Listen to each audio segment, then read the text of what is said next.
There are tons of video games out there that take hours and hours to complete. Sometimes these games will take weeks or months, and guys, I don't have that much time to play games. And what I've been noticing lately is within the first 2 hours, I can usually tell if a game is worth continuing. So that's the whole premise to this show. Welcome to the first two.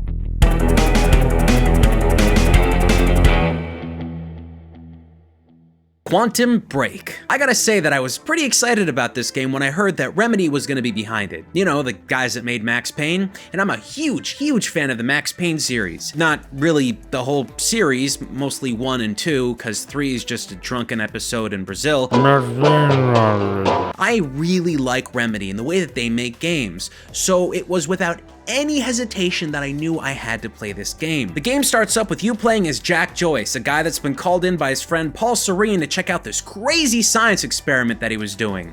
And things kinda go haywire. One thing I want to mention right at the top is that Paul Serene and Jack Joyce and a bunch of other people in this game are played by real actors. Now, let me explain this, because usually when people say real actors, they're actually thinking voice acting! In this game, they put a lot of effort in getting the model work just right. Every actor you see in this game, from Dominic Monaghan to Lance Riddick, look exactly like they do in real life, which is really important a little bit down the line, but let's not get to that point. Let's just start off with the beginning of the game. See, any good game that's dealing with the narrative has to get you really driven and invested in the characters, into what's going on. And this game does have a kinda slowish start. You're walking through this school, you're seeing all these papers, talking to people here and there maybe, and you're kinda getting rolled into the universe and figuring out what's going on. I kinda like that though, because it sets up this whole narrative and world building thing kinda right at the beginning. But as soon as you meet Paul Serene, that's when the whole game kinda goes into this really cool way of getting all sci-fi and techie. And it's really interesting.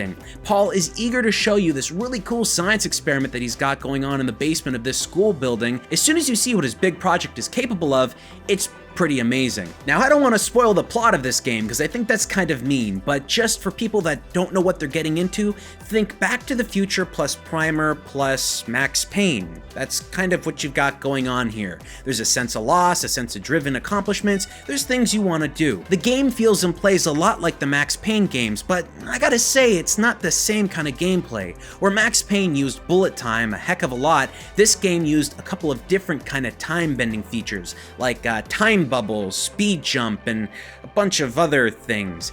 And they really work well when you get to using them. Sometimes it feels a little bit too hectic, but within the first 2 hours, you kind of get this experience for what this character is capable of, and it's really fun to see exactly what more you can do. In fact, I want to continue playing the game just to see exactly what this character is capable of in future events that happen in the game. Now, those time travel abilities could just be considered gimmicks, but at its core, it's a very solid shooter, which I think is very important.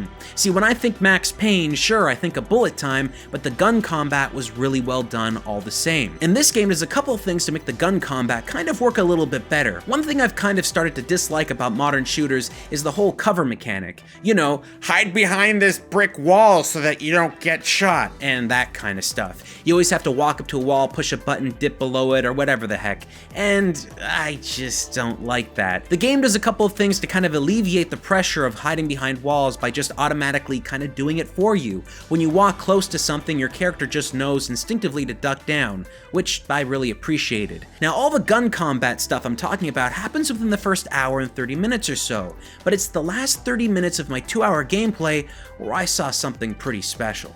Now, I've played a whole bunch of games that have had cutscenes before, but I gotta say, I think this game does cutscenes like no one else has ever attempted before, and it's pretty phenomenal. The cutscenes in this game feel like a television show, and I mean one-to-one, like something you would have seen on TV. There's stunts, really good visual effects, really good writing, some fantastic acting, and everything about it felt really high quality, which was shocking, because I was expecting the cutscenes to kind of be a little bit lacking, but they put tons and tons of effort into it.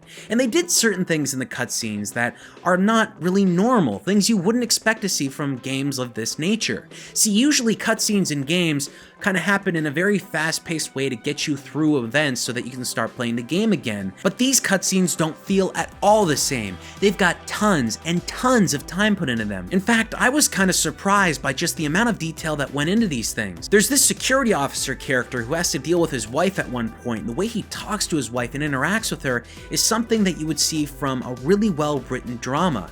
It has these amazing details, things that you just don't normally see in a video game, and it gives you this greater understanding for what these characters' values are. And I think in modern video games, we tend to kind of exclude that and not really focus on it, which is pretty surprising.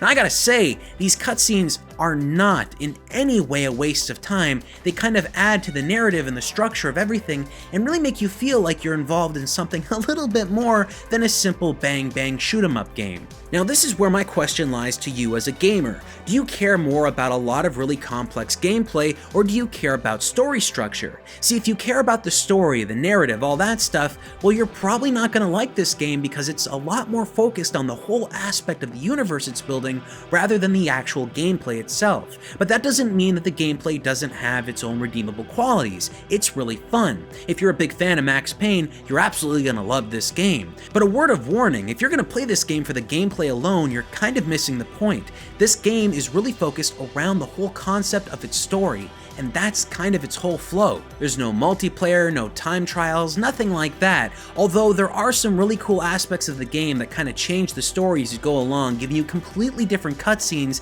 and kind of world-altering events that really make you want to go play the game again just to see exactly how far and how much you can change the story. But beyond that, the replayability on this game in terms of multiplayer, well, it's just not that. And that's pretty much exactly where the replayability lies in this game, going back and seeing how you can alter the story further, which is actually kind of neat. At least I think so. So after the first 2 hours, would I continue playing the game? You bet your ass. I want to see how the story ends, and then I want to go all the way back to the beginning of the game and see how I can alter that story and change it. I mean, just the prospects alone of being able to change and alter the story by that much are pretty exciting. The only faults this game probably has is that there's gonna be people out there that probably don't want to sit down and watch these really long cutscenes, and maybe they want a little bit more gameplay and a little bit less narrative-driven story, which unfortunately you're not going to be getting from this. So as you probably guessed, I recommend this game, but that's only the first 2 hours. The rest is up to you.